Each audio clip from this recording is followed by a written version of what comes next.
Hi, Dave. Hi, Alex. You're the founder of XPLANE, a company I very much admire.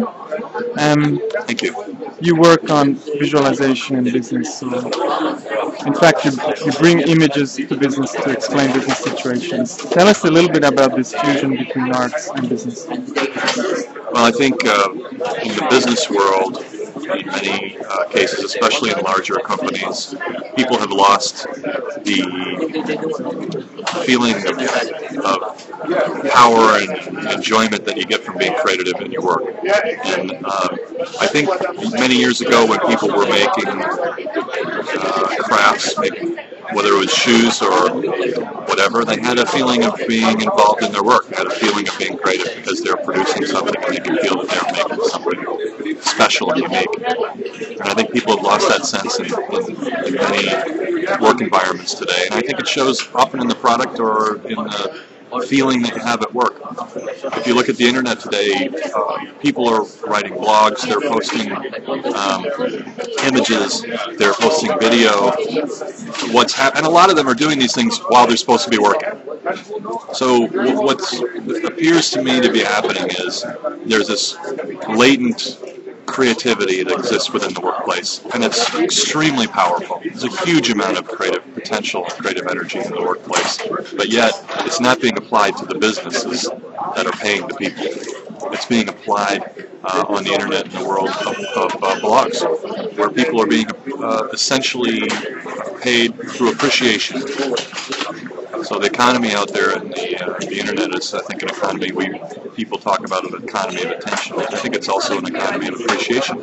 People want to be appreciated, and they apply their creativity where they feel appreciated, and they don't feel appreciated in many cases in their work environments. I think that's a very interesting point that you're addressing. I mean, playfulness and arts is still, people in business very much hesitate to bring this into the workplace. Now, when you work together with clients or your team works together with clients, how do they overcome this barrier of really bringing images into the business environment, which some might, they resist to this? Are there specific methods or specific approaches to get people creative and to overcome this barrier of being creative? Yeah, well, when you talk to creative people about creativity, actually when you listen to creative people have conversations with each other, they don't talk about creativity. They talk about craft. They talk about how they do the things that they do. They talk about very tangible, specific material things, best practices, things that they do. And companies today, a lot of companies are talking about innovation and realizing that creativity and innovation has to be unleashed. It's the path to future growth and well-being for a company. And yet, they don't seem to have the ability to unlock that creativity. Creativity is about play. The companies at the same time they want to unleash creativity are also trying to measure everything. Well, some things are harder to measure or very intangible. I think unleashing creativity in the workplace, to some degree, has to do with not being able to predict the result. And the classic example is Xerox PARC. I mean, Xerox unleashed probably more creativity into the world of computing than maybe any company, and yet was able to capture and leverage almost none of it because they created a laboratory, the Xerox PARC, Palo Alto Research Center, where all this creativity and innovation can happen.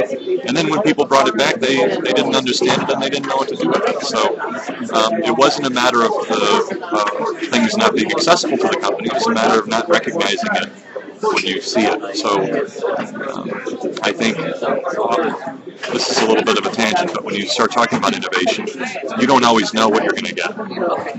And you have to be able to recognize what you get. In fact, 90% of the time what's going to come back to you is something that's going to be threatening, because it's probably going to destroy your business model or threaten your business model in some way.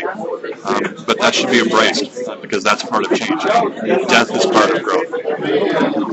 So is pain.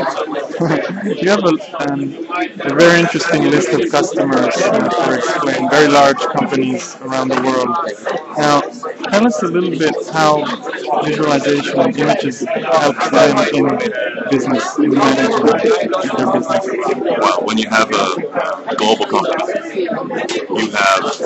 have strategies and plans, change, things that need to be executed, things that need to be done, or things that need to be done differently.